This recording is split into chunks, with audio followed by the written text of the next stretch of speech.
So when Alec and I were talking about this conversation, we decided that we would pick a couple things we were really interested in sharing with you all, but we also wanted it to not just be a conversation between him and I and you all spectating, as fun as that would be for you. We really wanted your questions, and we wanted to engage you in conversation, hopefully prompt you with a few of the things that we're going to show. Is that a good enough that sounds lead? good to me. All right. So with that, the format for this is sort of here's what I've been looking at, and then here's what I'm doing about it or with it.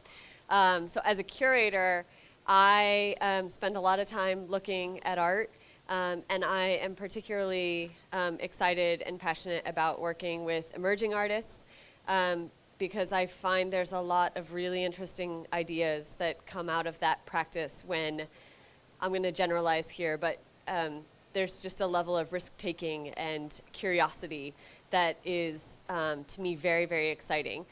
And I brought 3 examples of people who are engaging with photography in a way that I find pretty interesting. This is Jason Lazarus, who actually was walking around the fair earlier.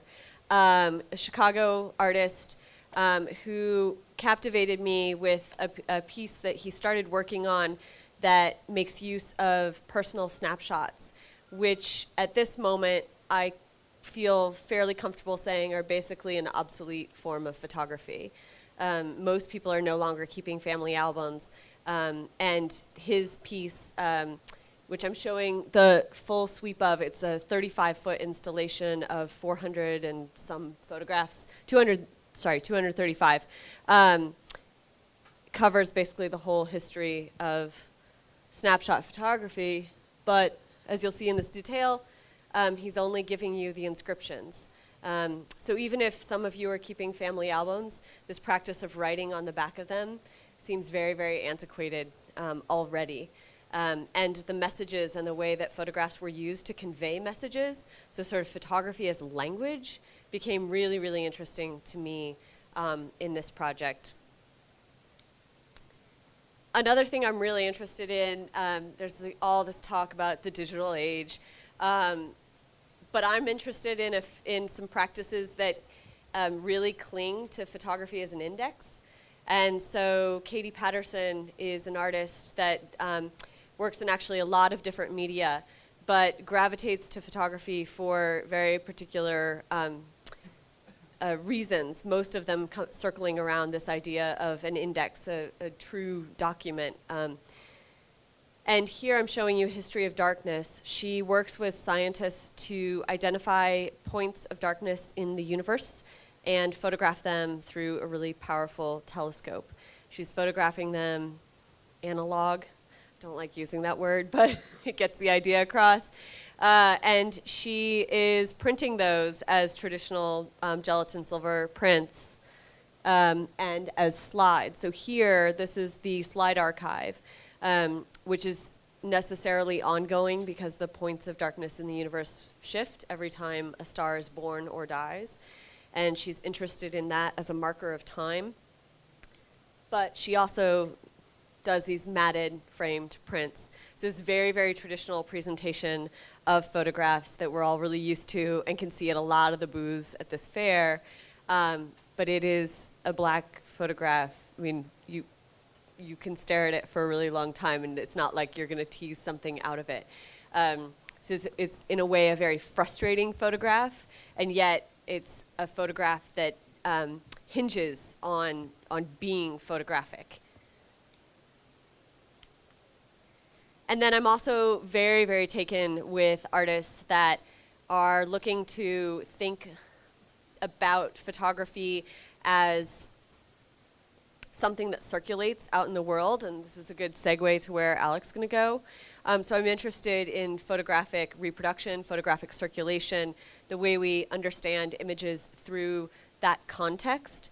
And Matt Keegan is an artist who has been making artist books. He made a book, which you're seeing on shelves here, and I have a detail here. So he made this book, which was a visual history of New York, Obviously, New York predates the photographic medium, but most of the history of New York was told through photographic images, things that were reproduced in newspapers and popular periodicals representing the city.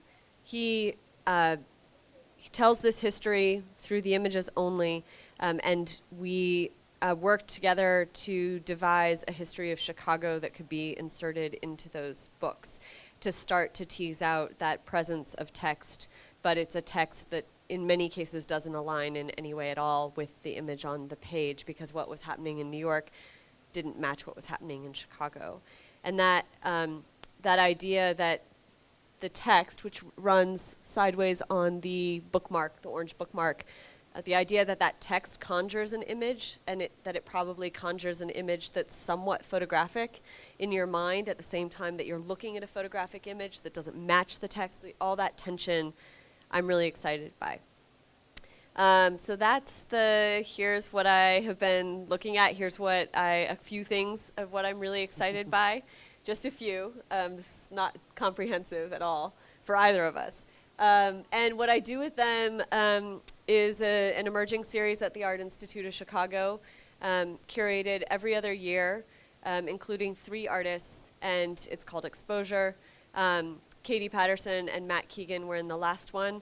The Jason Lazarus was in the 2009 version.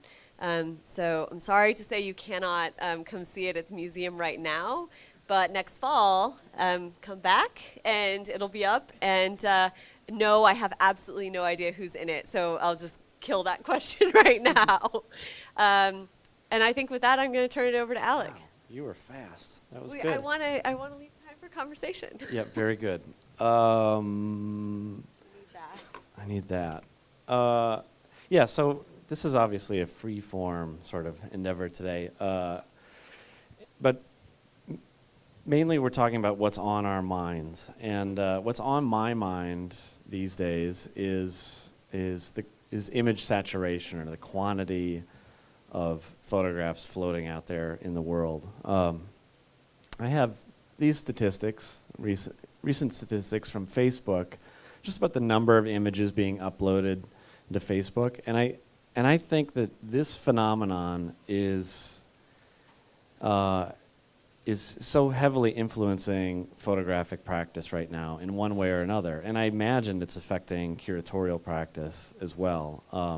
Just the weight of these images coming along, and as someone who's still trying to produce new images, I struggle with what it means that this is happening. I have this great quote from Robert Frank, who also struggles. He says, there are too many images, too many cameras now. We're all being watched. It gets sillier and sillier, as if all action is meaningful. Nothing is really all that special. It's just life. If all moments are recorded, then nothing is beautiful, and maybe photography isn't an art anymore. Maybe it never was. That's kind of bleak. But it's, I think it's something that's in the air. And so one of the things I'm interested in is looking at how other people are dealing with that. And it just so happens, today I went to the Museum of Contemporary Photography, which has a great show called Peripheral Views, that like seemingly every show, in one way or another, touches on this topic. One of the artists in the exhibition is Doug Ricard, who, and his project, A New American Picture. And Doug is also represented here. I think Stephen Wirt's gallery has work. I'm not sure if anyone else does. But what Ricard does is essentially makes very, Robert Frank Americans-like work just by using Google Street View. And it's this idea that you don't actually need to be on the road to be making an American road trip anymore. And in a similar way as Robert Frank, he deals with both the mood in America and as well as class and race issues, economic issues. But it's this idea that if you're a photographer, do you actually need to be out photographing anymore? In another way, these folks, these Italian photographers, faced a similar question. They visited Detroit a couple years ago, and were trying to figure out, how do you make pictures in Detroit? So many photographers have been working there.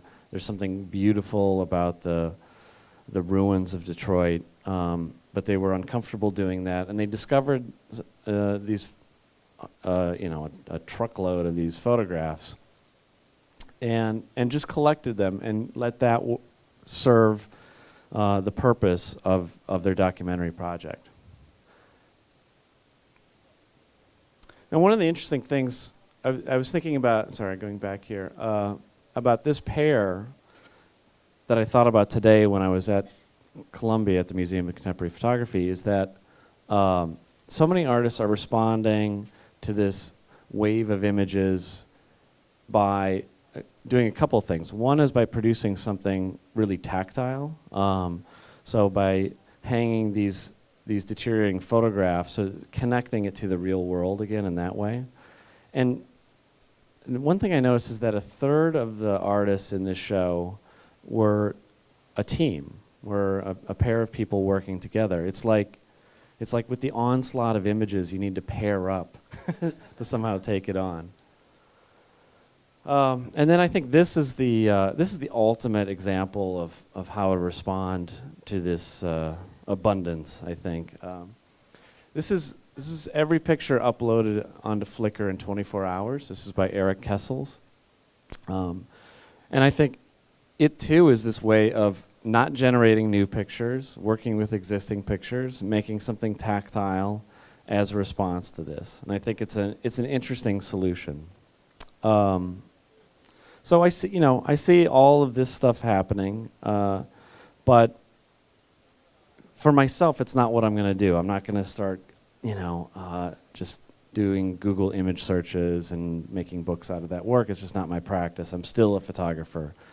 So I've had to try to figure out what is the solution for me. And 4 years ago, I started something called Little Brown Mushroom. It was right around the time of the last election, and I published this, The Last Days of W. And so this self-published newspaper, it was just an experiment to make this fleeting physical object, but I found that this act of self-publishing was really satisfying. It scratched some sort of itch for me.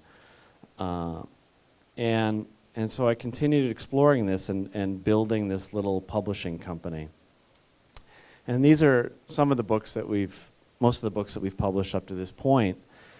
And the thread that connects most of these books is narrative. I mean, most of them include text and are an attempt at storytelling of one sort or another.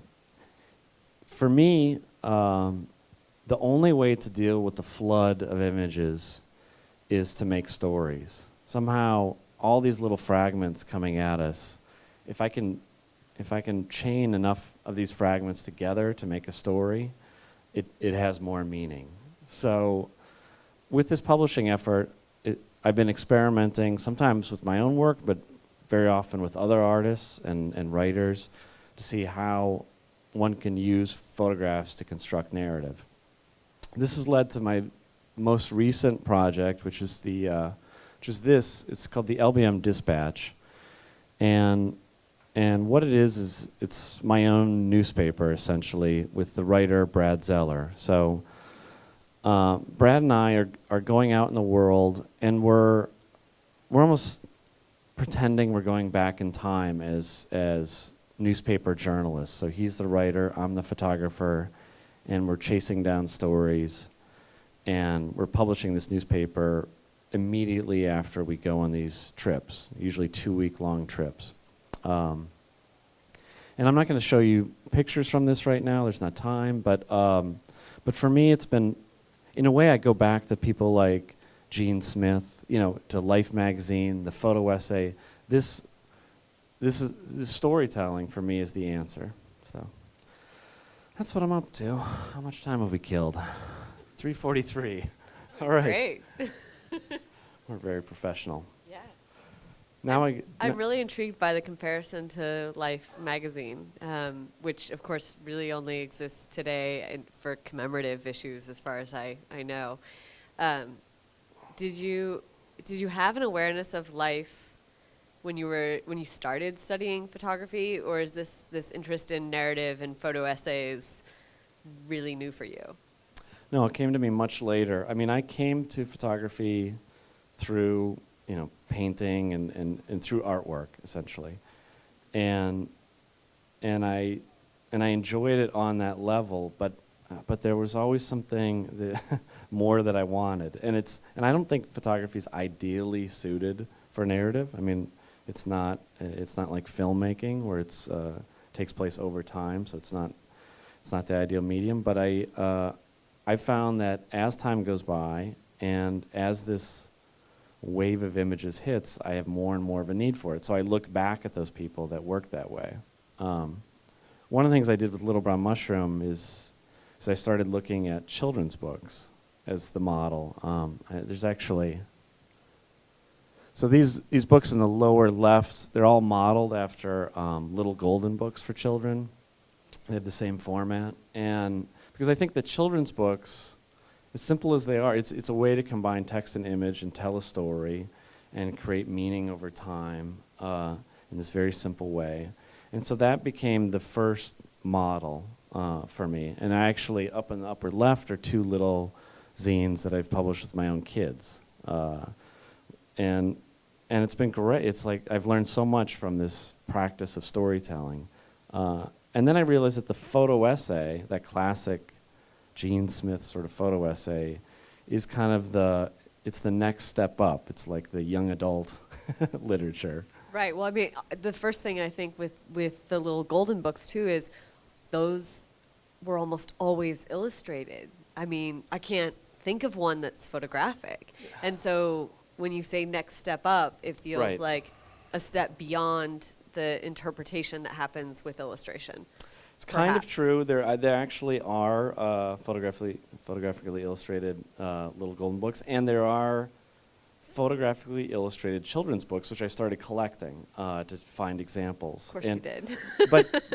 but they don't exist much at all anymore. So they're from the 30s and 40s, and there's also like narrative photographic literature and like photonovellas, for example, in other cultures, but not in our culture. So it's really in our culture, the classic photo essay is the one sort of acceptable way of using text and image. Mm. Yeah. Interesting. And how has it changed the photographs you're making that don't have to do with the publications? I mean, you have a number of photographs on view here at the fair that range across your career. And, has it changed those moments? No, I mean, it's always been the same in this way where I make, this is just for me. So I make work for the project. And then along the way, you occasionally get these wonderful moments that you can pull out of it that can have a life of their own. But for me, sort of striving just for those individual moments doesn't work. I often tell this story, so I used to be a suburban newspaper photographer, and that's one of the things that I'm doing now is sort of going back in time to when I did that. But I worked at the suburban newspaper, and we would always submit our photographs for this Suburban Newspaper of the Year award or whatever. And that's a case where you don't submit a whole story, you just submit one photograph. And I never won, the guy I worked for never won. But this one year, the old sports writer submitted a photograph and he won. And it was this picture of a car and a tree that he happened to stumble upon. And for me, there was a real lesson in that moment where it's like, a great photograph is is this mixture of luck and being there at the right time and just continually shooting that really, really trying for it doesn't work. And so the work that's on display here are these little fragments pulled out of these larger series. And so these newspapers that I'm making, many of the pictures are, they're part of the flow of images, I would say. Right. But I mean, the installation Siren, though, is Yes. You've taken those moments and I'm going to use like the publishing language, like you've re-edited those moments to create a new meaning or a new message. True. Yeah. One of the things that I've thought about a lot is this, what it means to be a book photographer versus being a wall photographer. Right. And I start off as a book photographer, so I think that way. And part of it is that I can control all the parameters. So, I know there are going to be, 50 pictures, and I can make this the beginning, this the end. Every exhibition is different, and so it's taken me a lot of time to get better at that. And a lot of that involves working with curators who know the space or working with galleries. And so that within the parameters of a given context, you can make something special. And that goes all the way from a museum show to an art fair. An art fair is it's not your ideal presentational mode, but you can still do things within it, and you can still curate it in a way to present the work in the best possible light. Right. Good. Well, so now what? Now what? Yeah. You want to do some conversating with the audience? Yeah. Do you guys want to chat? Do we have questions brewing? Yay! All right. Brave soul. Yay. Oh, many questions. Yes. Oh my goodness. Oh wow. Wow, we got an easy one first. Great. So I'm interested in storytelling. That's always been the case. I think one of the reasons I started with Sleeping by the Mississippi, I didn't say this to myself, it wasn't conscious, but a river is a way, it provides this line. And so you take pictures along this line, and they're connected by virtue of the river. And the river becomes the story. It becomes it connects the dots of these pictures. And it wasn't, I never from day one photographed the Mississippi River because I had a passion for locks and dams or anything like that. It was because it provided a route for me. And it could have been any number of routes, but that worked for me. So in a similar way, I used Niagara as a follow-up because I sort of was just getting started, and that was a way to work, is to use the landscape to connect these pictures. The big struggle for me going forward over time is how can you connect pictures that aren't just connected by virtue of the landscape. Robert Frank, go back to over and over again because the road trip is this very successful way to link pictures. So what are other ways to link pictures? And to create a narrative as well.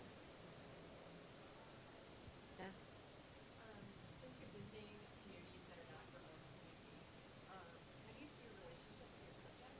You talked about your relationship with artists with the other people that you're representing. Could everyone hear that, or should we be repeating these? All right. The question was for Alec about visiting communities. Oh, yay. All right. Now this is really a talk show. And whoever has the next question has to ask Kate a really tough question. so it's not just me. So the question was about Alec visiting these communities that he's not an inhabitant of, and what that, if he could say a few words about that relationship. Well, one thing that I can say is that, I showed those Italian photographers who went to Detroit. One of the reasons I think they got something out of Detroit is because they're Italian. They see it in a different way. The factor of being somewhat of an outsider can do something. Robert Frank, of course, is Swiss, so it it can help. That said, there's being an outsider, you can exoticize, you can do all sorts of things incorrectly. I found that for myself, I work best when it's my culture, but a little distant. So I tend to really struggle working in Minnesota where I live, but as I get away from it, but where I can still read all the signs and understand the kind of cultural nuances, I do better. And so in the beginning, going down the Mississippi, as I went further south, it becomes a little more exotic, but I would get a little more excited. But I could still understand the culture. How do I deal with it? Is that the question? How do I deal with it? I don't know. What was the question? Oh, I answered the question. Next question. The No, gentleman that's in the good. back with the Yeah. striped shirt. Alec mentioned a few images. Alec mentioned this issue of taking images off the internet, Facebook, and so forth. I guess I'd like both of you to answer the question of appropriation, how you deal with it, how you struggle with it, how it fits in what you do, and is it art, or do you have to do something to it, or just put it out there and say, this is how I like to use it, and then therefore it's my art? Thank you. Thanks. All right, you're going to make me tackle this one first. Yeah, you okay. start. All right. Art, historically speaking, appropriation has been around a really long time. I mean, a non-photographic example would be Duchamp's urinal, where he takes a urinal, mounts it to the wall, and signs it and declares it art. Photographic examples probably have one of their most famous moments in the pictures generation of the late 70s and early 80s. So for me, as a curator, appropriation isn't an issue. I want to see it done with a purpose and a clear intent. And I feel like in the project I showed you by Jason Lazarus, where he's appropriating snapshots of other people's records of their personal lives, I feel like he's doing that with a very clear intent to tell a story about how we as a culture used to engage with our personal snapshots. I would say the same for Matt Keegan. He's going about it completely differently. He's not trolling flea markets and secondhand stores, but he's very conscientious about which images he's choosing and why. And in that particular example for the photographic history of New York, he was following, he didn't want to be the historian, so he did not want to take on the voice of authority. So he figured out what voice of authority he wanted to mimic, and then chose all of the images based on that. So the visual history that he tells is based on Rick Burns. So there's a really conscientious thought about how the appropriation is going to work and how it's going to unfold. And that is, that's something that's interesting to me. But it's definitely not an issue for me, and I don't worry about whether it's art. What about you? Yeah, I mean, I think it's absolutely art, and in fact, I mean, from the examples that I chose and both of us chose, I mean, it seems like the appropriate response to a large extent of what's happening right now in the image culture. The problem for me is that I'm a photographer, and it's not, it doesn't work for me. I mean, I almost feel funny saying this at an art fair, because like I feel old-fashioned in a way. Like I really still want to go make pictures, but in the face of all this. So, I mean, this last project I did, it was called Broken Manual. There was a picture made. It was the view that the Unabomber had. So it's taken from his location, just of trees, and I could have downloaded a picture of trees and said that was the Unabomber's view. I could have used someone else's picture of the Unabomber's location. But for some reason, I had to go there, physically stand there, and make that picture, and it was really important to me. It's not necessarily important for the audience, but the actual moving through the world and having real encounters with real people is still what I want to do. Yeah, I think that example of the view that you could have gotten some other way is a really nice, like more, like maybe a more personal, less scientific pair to that interest in the record and the index that I mentioned with Katie Patterson, where it's really important for her that she's taking photographs in a traditional way through a telescope that is scientifically pointed at something. I mean, she could put up a black sheet of paper and dupe us all, but she doesn't. And that there's that interest in, that there's still this, this interest in the thing that has happened, the moment that has been, that you as a photographer experience standing, looking at that view. Right. And I mean, one of the things that's great, it's the greatest thing about my job is that I get to remember that there's real life out there.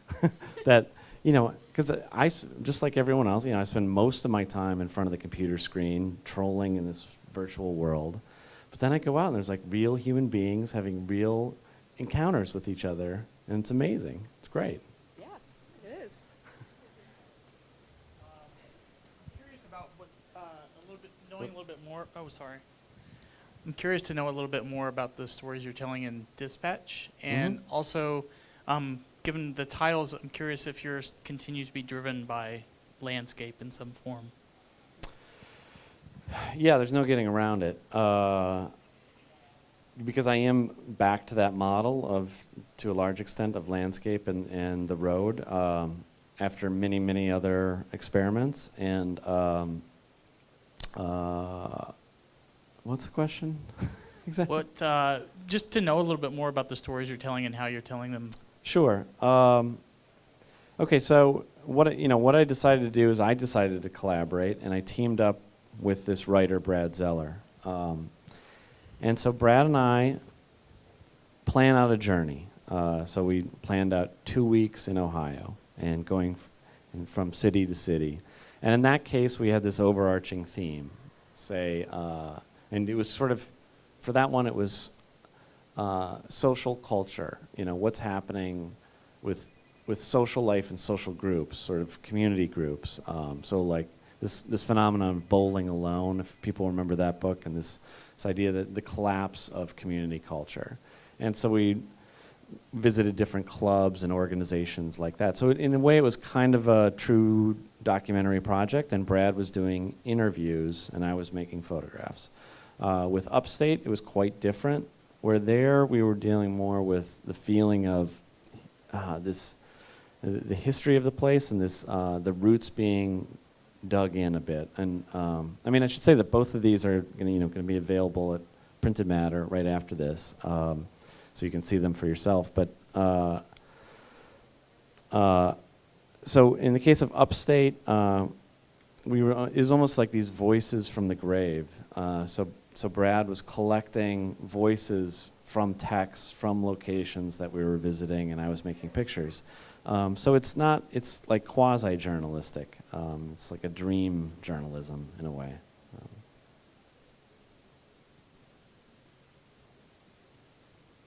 Others? Here's a question. Yeah. Kate. Someone said to me, wow, there's not a lot of photography in the fair this year. Yeah. I'm wondering if you noted that and if you have any theories about it. Oh, wow. Well, so I attended the panel before I think the panel before this that was contemporary curators, and they mostly talked about fairs, so I can parrot them a little bit. Yes, I did note it. I came to the opening on Wednesday, and I got about halfway through the fair before I had to leave, and I was really struck by not seeing too many photographs. And it actually happens to be the 2 aisles I went down is probably a big part of the answer. Because then the aisles I did today had a lot more. But I think that one of the things that might get at in a fair context is this idea of a really unique work of art. And so the first 2 aisles I did, I had a great impression of like paintings, sculpture, installation, works like drawings on paper, but things that can't be reproduced or exist in addition. And you know, that that hits a sweet spot for the art market in a way that any gallery coming to the fair probably has to be conscientious about. So that's like sort of one guess. You know, but I'd probably have to know a lot more about exactly how the galleries here were selected. There are photography exclusive galleries in the fair, and then there are also plenty of galleries that happen to show photography along with a wide range of all those other practices I mentioned. And that balance is really nice, and I'm very glad to see that. So I did make note of that, but I'd to get at more of why I didn't feel like there was so much photography, I would need to hear a lot more from organizers and everybody else. But I had that impression, yes. What did you attribute it to? I haven't really made it around, and I just heard this twice while I was here, and it makes me wonder.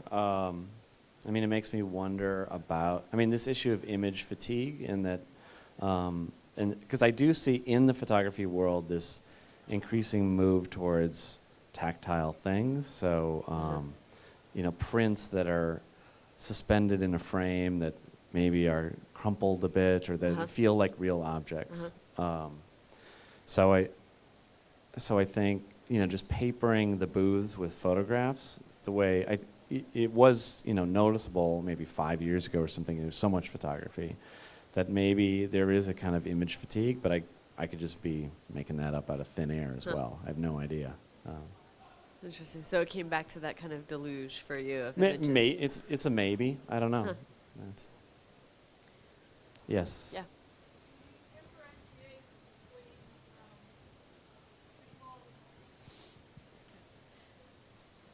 Do you differentiate between photographers who take photographs like you do and people who use photography as a medium?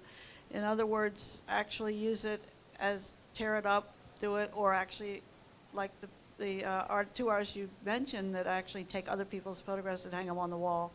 Do you find that that's all lumped together as photography now or not photography? Well, I lump it all together, but I only make the distinction when I'm asked to by artists. If an artist wants to hold really fast to one or the other, I'm going to respect that. But for me, in my practice, I lump it all together. Yeah, it is lumped together. There are moments, though, it just depends on the context. I do identify myself somewhat sheepishly as a photographer, because it's such a dorky thing, you hang on your neck, and it's it's not a very cool before thing. You said it even. You were like, I do identify. Yeah, but I am that. That's and so when I'm with other photographers, we can talk about our favorite f-stops and all that, and that's something that is different than when I'm at a opening reception of an art fair. It's different. So I think I'm both a photographer, but I can lump it all together as well.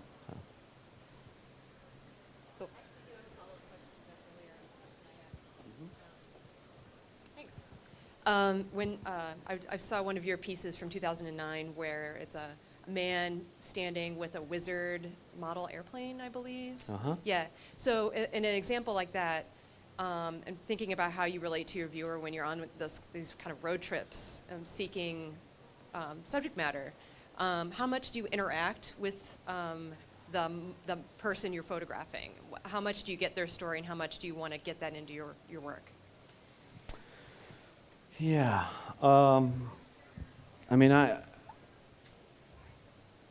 often think that the ideal way to make a portrait is, if I could drive up and that guy's there holding the airplanes, and if I could photograph him just that way and we never talked, it would be perfect. Because in a way it's like the experience you have as the viewer when you see the picture, where you can kind of dream up the story. But of course it's never that way. and when I get the story, for example, when he shows me on the roof of his house this glass room that he calls his cockpit, where he builds the model airplanes, that's really interesting, and then I love that detail, and I don't know what to do with it. So I get as much information as I need. One of the reasons I really enjoy working with a writer right now is that the writer is getting that information, and in a way is distracting the subject to a certain extent, so I can just visually, take them in. And interestingly, I think part of this came out of the fact that this last project, Broken Manual, I was actually followed by two filmmakers, documentary filmmakers, for about half the time I was doing the work. So they were kind of covering all the story in a way, and I was liberated to a certain extent. There's a question right next to you. I did want to ask about that experience of having the documentary crew with you at Somewhere to Disappear, and what that experience was like, and how that project is going. Yeah, it was great. It was, so they were young filmmakers. They were, mid-20s, and so they were mellow, and they weren't dominating the scene. So, and we really liked each other. So it was great. And here's the secret, is that the truth is that because I was doing this work about running away and about getting away from society, so why would I have filmmakers follow me?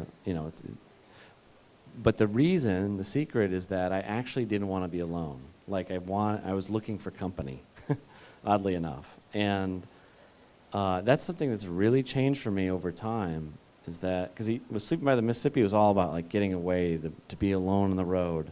But there's something different going on now, where actually I'm hungry for some kind of interaction and collaboration. And that's when I kind of woke up to that. We weren't in fact collaborating, but it's what's led, I think, to this collaboration with this writer. Yes, there. Yes.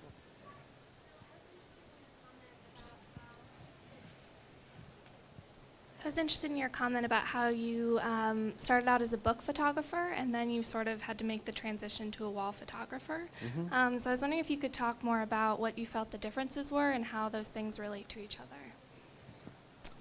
Well, part of it has to do, I think, so I live in Minnesota, and we have museums and galleries and all of that, but not as many of them as New York City, say. And so, the primary way, particularly before the internet, the primary way I would be exposed to work is through photographic books. So at a point that became the model for looking at work, and I started understanding the language of the photographic book. And but the language of the exhibition I didn't totally understand. But in the early work, I used a really big camera, so I was capable of making these, sumptuous, larger prints, which was good. But I still didn't know how to work with them in space, because you don't have an opportunity, because I didn't have 4,000 square feet to play with, and that's often the case with artists, I think, is you're like imagining exhibitions.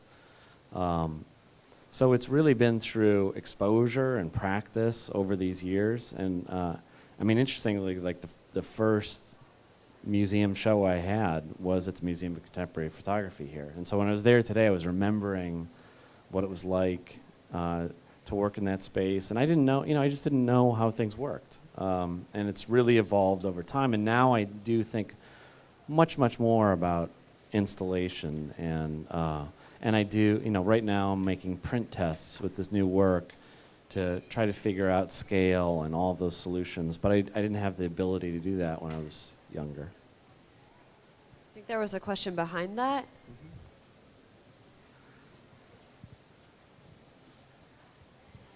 Hi. I'm actually interested in your process that you said that you've been working alone, then now you're collaborating with the writer to do your work. But when you're working alone and you have a certain set of mind and you're out on the road and you have your own pace, and when you're collaborating with the writer, so how do you work? You guys don't discuss during that period? You just take your own photographs, he just documents it, he just writes what he wants to write, and then talk it out, or do you pre-plan it? No, I mean, we're definitely in conversation all the time. I mean, it's not only the two of us, we always have an assistant, and so the assistant's the driver, and we're having conversations and showing each other what we're up to, and having a dialogue about the shape of the work as it'll come out. I mean, one thing about Brad, the writer, he's a unique case because he really deeply understands photography, and because the danger of working with writers is that they're going to, you don't want a writer to describe anything. Like, you just strip it of adjectives because the photographer is covering that. They're doing something else, and he understands that relationship. So he can provide things that I can't do, and vice versa. But it's really an organic relationship. It's quite unique, and I should say that I do plenty of magazine things where I've worked with writers, and it's rarely is that way. So it's usually a struggle with a writer. So it doesn't interfere, like the writer's perspective doesn't interfere with your work, or it actually elaborates it? I mean, many times in the past on assignment, it has totally interfered with the work. It's like, get out of my way. I mean, because part of it is photography isn't this intrusive activity. I mean, the question about photographing people and how do you navigate that, I mean, it can be uncomfortable thing to witness, and I found that with writers, they get uncomfortable about it because they're trying to tease out information in one way, and so to have you like pounding in there and making pictures and getting in people's face can be problematic. But Brad and I, we've worked together enough now that we have, it's like a dance, and we know how to navigate the space together. So it's really rare situation, but it is something that, historically writers and photographers have paired up in different ways. I was going to ask, like, since you've started this, have you like picked up Let Us Now Praise Famous Men, this fabulous collaboration between Walker Evans and James Agee, and do you relate to something like that completely differently now? Well, I did, and then I put it down. I was like, because it's Too dangerous close. territory, and it is actually very different. Like this, Agee has this over-the-top sort of writing that's like, it's actually what not to do for us. I mean, it's legendary, of course, but it isn't the model. No, not as, and I didn't Right. mean as a model, Right. but more like you find, just what you're saying, Yeah. like you have a totally different reaction to it than the first time you picked it up because of Absolutely, this yeah. practice you have with Yep. Brad. No, absolutely, yeah. Yeah. Greg. I wanted to follow up on the book photographer, wall photographer question, but I wanted to direct it toward Kate.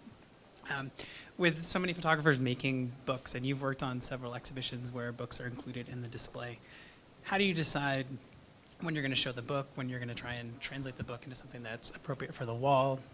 And what are some of the modes of display and that have been successful for you, particularly with Matt Keegan? Like, why did you decide to show the books that Matt Keegan was making as opposed to translating that into a wall installation?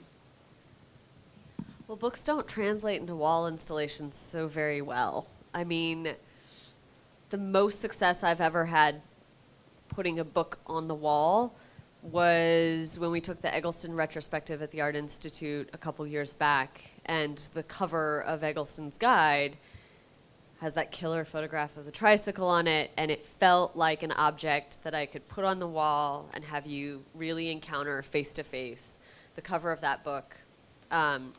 And so that was an instance where I literally mounted the book to the wall.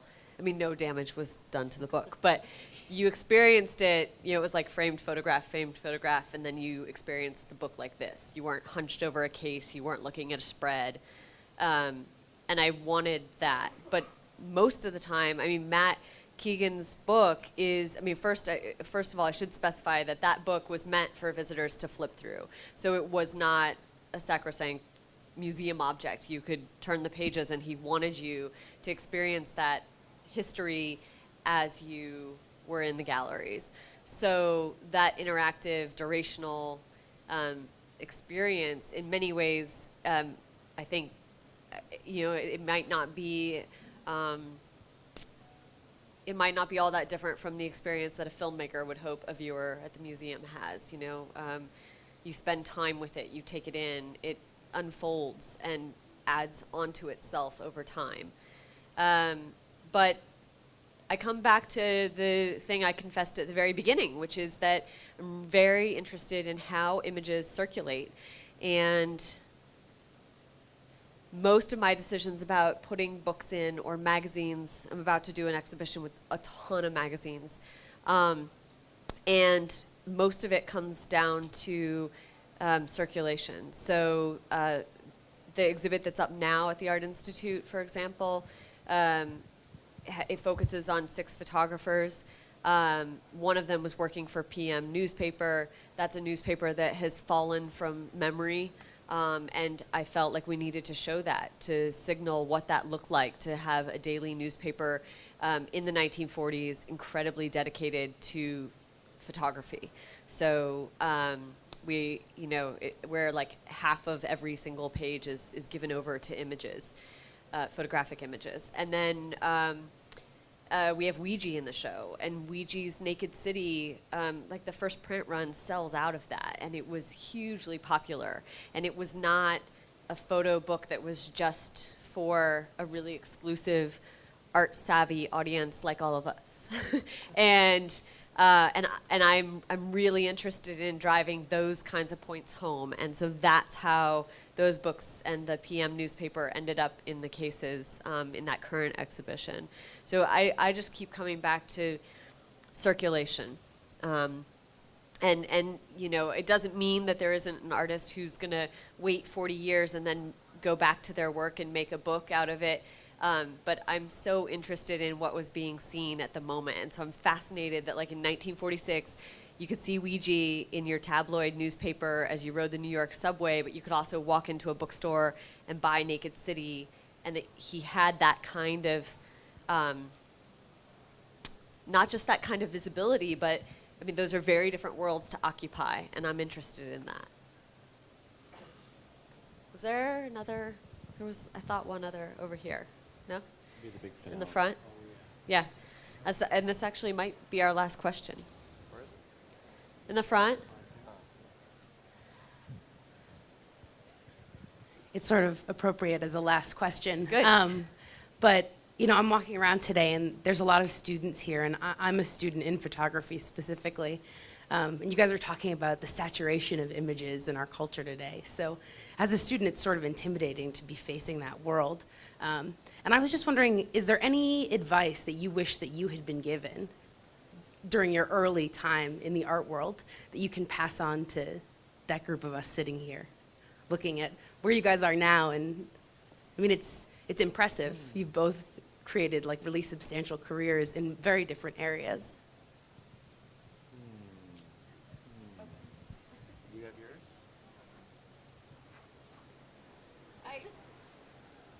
Yeah, kind of. I think I this is like one of the things I would say. I'm not going to say it's the one.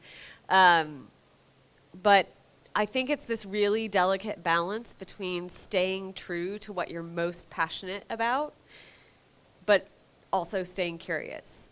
So part of what excites me is seeing new work. But I can, when asked to be in conversation with Alec and we decide that we're going to talk about the stuff that we've been thinking about, I can force myself to say, like, okay, you are interested in photographs that break outside the frame and move around in the world. So I can force myself to identify a proclivity of my own, and that's probably been there since the beginning, but I really want to stay curious as well. So I think for me there's this delicate balance that more and more is feeling, thankfully, effortless. But I think at the beginning of starting out in this career, that wasn't so clear to me. So that's, I guess, one of the things I would say to someone. I mean, I think it's interesting to have students here because it's an art fair. Like, I think you should have to show ID, and if you're a student, you shouldn't be allowed in the art fair, is what I think. Because it's really dangerous. I didn't go to my first art fair until I was much older, and I had to develop a little bit of a thick skin for it because it's commerce is happening, and I think it's dangerous for artists to become too fixated too early on commerce and to keep some distance from it. And it's an incredible opportunity to see so much work at one time, and it's great for that. But to start thinking, oh, is this how it works? Is that what you're supposed to do? Am I supposed to talk to this person, do that thing? Is super dangerous. So after, leave. That's my advice. Yeah. Stay for the book signing and then leave. That's Yeah. our message to you. Right. Well, thank you. That On was that a note. good question to go out on. Thank Thank you you. so much. Thank you, Alex.